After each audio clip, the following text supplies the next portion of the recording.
friends, welcome to the day 10 of Basic English Grammar. And today we are going to learn a most important part of our basic English grammar, that is verb. Yes, why it is important? Because, dear friends, without verb we cannot form any sentence. Yes, you heard it right. Because for anything, for spoken English or written English or whatever it is, we need sentence, and to form that sentence we need verb. Yes, dear friends, for example, if I say listen, listen is a verb. Listen is a verb and it's a single word. So you can form this sentence. Whereas without verb you cannot form a single sentence. As well as many of us may be learning for spoken English or written English, whatever it is. We have a confusion in this verb part because there are many types of verbs. You can see here main verb, auxiliary verb, transitive verb, intransitive verb. There are many types of verbs and we are going to learn that, and we are going to erase all of your doubts, right? So let us start with this. First, let us understand what is verb. What is verb? A verb is a word that shows an action or state of being. Yeah, what is verb? Verb is a word which shows an action or state of being. And there are two types of verbs, main verb and auxiliary verb. Main verb is also called action verb and dynamic verb, and auxiliary verb is also called non-action verb and helping verb. Alright, now let us understand what is main verb. In the main verb, we can see main verb has its own meaning, whereas auxiliary verb does not have its own meaning. Yes, dear friends, there are two types of verbs, main verb and auxiliary verb. Main verb is also called action verb, and auxiliary verb is also called non-action verb, and that is a helping verb. You can make a sentence without the help of auxiliary verb, only with the help of action verb, like I sing, you study. This gives a complete meaning, right? Main verb is the action verb, sing and study, these are the main verbs. So you can make a sentence with the main verb. Whereas if I take can is a auxiliary verb, helping verb, and if I take must is auxiliary verb, and if you say I can, see, if I say I can, it will not give you complete meaning. I can what? So I should write here some main verb, right? I can dance, I can sing, I can walk, something. You must what? You must write or you must study. So meaning is that without the main verb, only using helping verb, we cannot make a complete sentence. That's why it is called, it doesn't have its own meaning. Auxiliary verb is not having its own meaning, whereas main verb is having its own meaning. So we can form an independent sentence using main verb, whereas we cannot form an independent sentence only using auxiliary verb. For auxiliary verb, we need the help of main verb. Alright? So that is the meaning of this. And we can see in the main verb there are two types, transitive and intransitive. And what is transitive? Transitive needs a direct object. intransitive does not need a direct object. For example, I like. I like what? So we should have some object here. I like mangoes, right? Then only it completes. He writes what? He writes a letter. So that is the meaning of needs a direct object. Object is, subject and object. In a sentence, there are three parts: subject, verb, and object.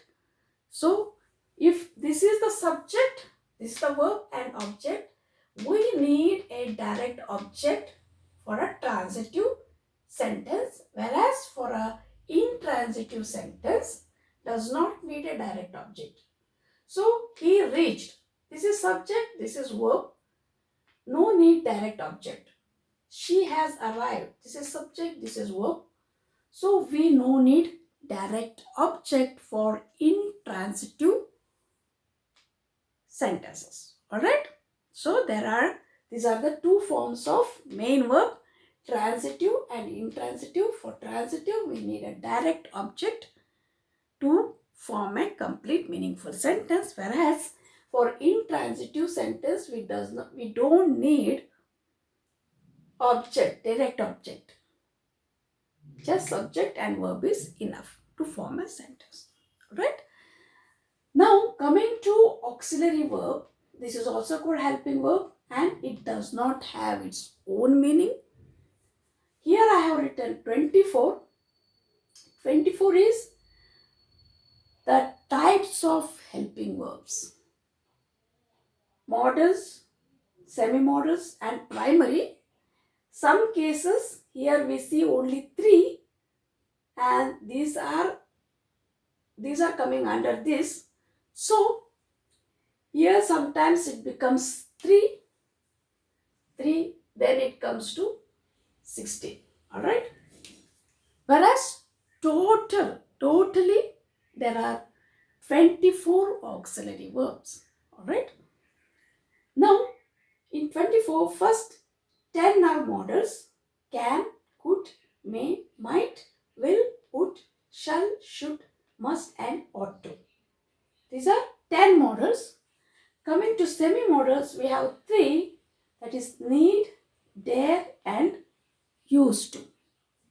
And in primary, we can see 3, that is stative, active and possessive.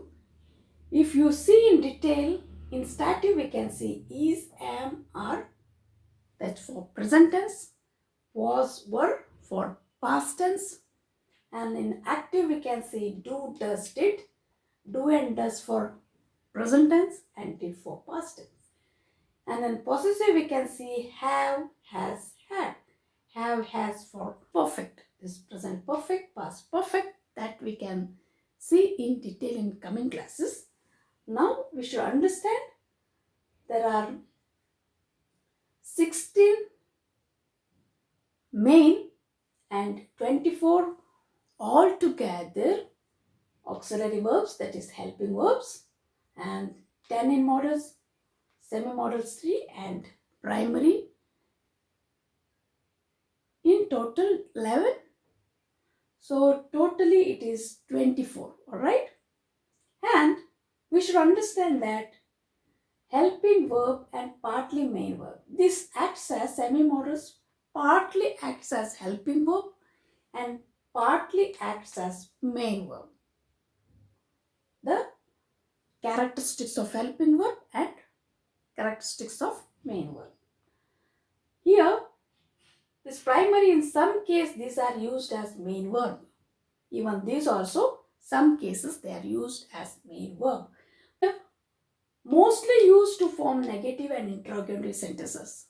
Dear friends, most important work of these auxiliary verbs, they are mostly used to form negative sentences and interrogative sentences.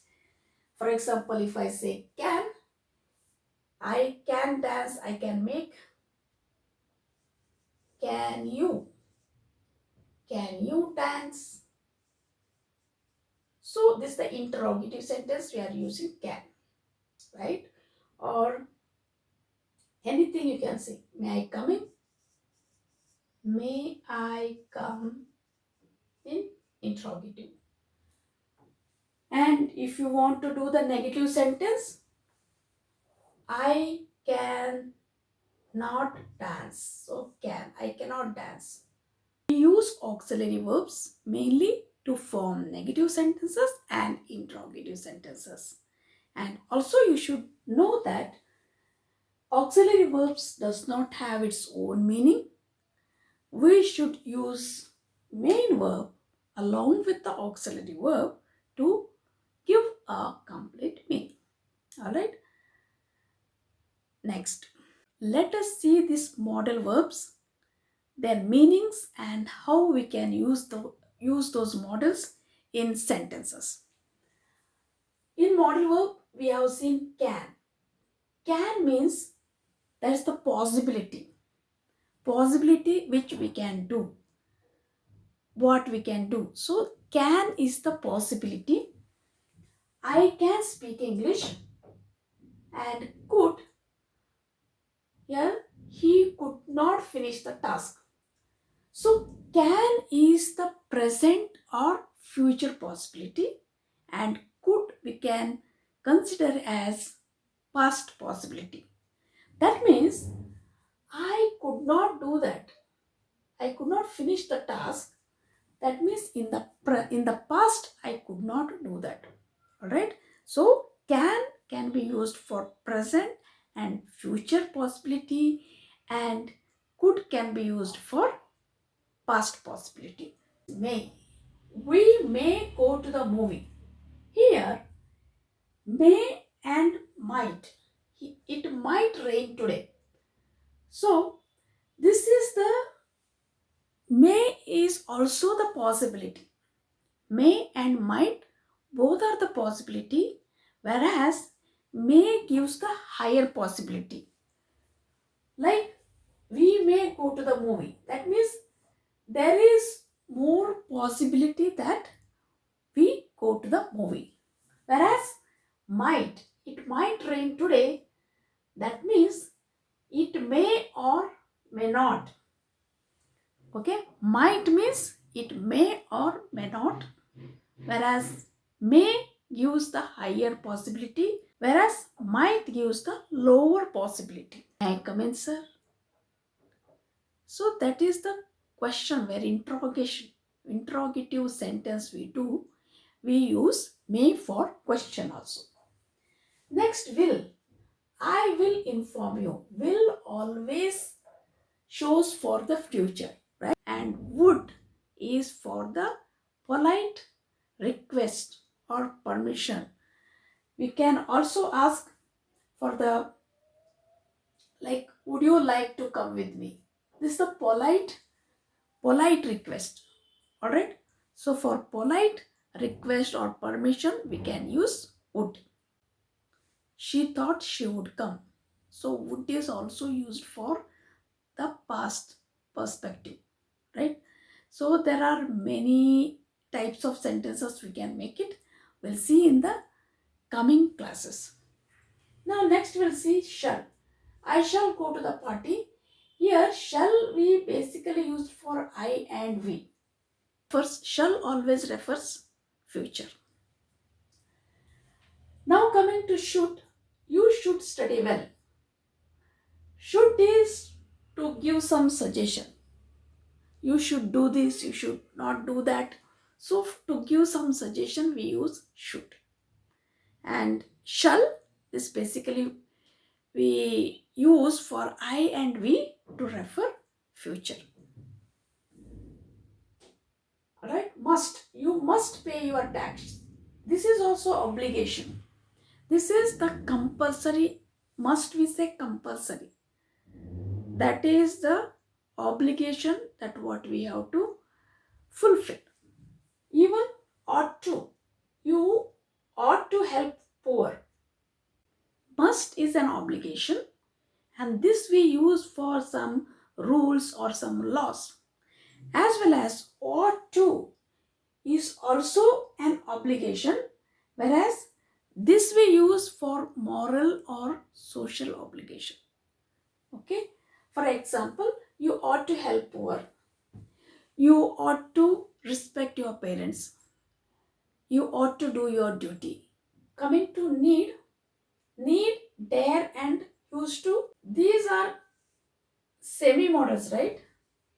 Semi-modals we have seen. Need. I need not buy that house. Need. See, here we have used as semi-modal this one. I need not buy that book. And here as a main verb, I need your help. So what is this modal? You know, modal verbs are the helping verbs. It comes under helping verb, right? What is helping verb? Helping verb where main verb is required, right? Only helping verb does not give meaning, we said. As well as main verb is required. Here we are using main verb. All these things we are using main verb. Whereas here we are using as main verb itself, right? So these semi-modals we can use in both the ways, as semi-modals as well as a main verb. So here as a main verb, I need your help. It shows the necessity. Need means necessity. Dare. He dare not go out alone. That means not dare to go out alone. Alright, here we are using the main verb. Here dare, I dare you to try it. That means I am challenging you. I challenge you to try that. Used to walk. That means this is the past habit. Used to means as a past habit. I used to go for walk. I used to walk. I used to have coffee. That means now I am not going to have. I used to have. That means in the past I used to. Here I am used to this place. That means I am familiar. I am familiar with this place. I am used to this place. Here again we are not using any other verb. We are using main verb itself. This modals, semi-modal, need, dare, used to. These again we can use it as the main verb itself. Alright? Dear friends, this is about the verb, and tomorrow we are going to learn more about that. So dear friends, that's all for today. Go through this video, share this video with others too. Subscribe this channel so that you will be getting these videos as and when I upload. Okay, that's all for today. This is Rani D'Souza, an author and India's first authority building mentor, signing off. If you like this video, click on the like button and share it with others so that they also can learn. Hit the subscribe button and subscribe the channel so that you will get everyday new tips on this